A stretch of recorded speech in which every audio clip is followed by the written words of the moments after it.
l'armée israélienne a déclaré que 200 avions de combat ont été utilisés dans les attaques continues contre des objectifs stratégiques sur le territoire iranien.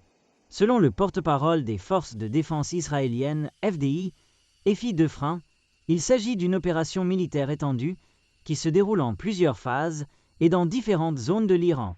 Plus de 100 objectifs ont été touchés à travers l'Iran, a déclaré Defrin lors d'une conférence de presse, ajoutant que plus de 330 types différents de munitions, y compris des missiles air-sol, des bombes de haute précision et des armes sophistiquées, ont été utilisées.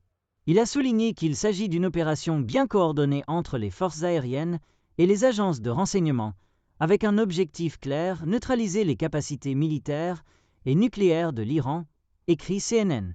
Selon lui, les pilotes israéliens sont toujours en action et continuent de frapper des objectifs militaires ainsi que des structures liées au programme nucléaire iranien dans différentes régions à l'intérieur du territoire iranien. Dans le cadre de cette opération, l'armée israélienne a confirmé que des dizaines de radars et de systèmes de missiles solaires, qui constituent les composants principaux de la défense aérienne iranienne, ont été détruits. Ces attaques, selon les FDI, visent à accroître la liberté d'action des forces aériennes israéliennes dans l'espace aérien iranien et à affaiblir la capacité de l'Iran à répondre efficacement.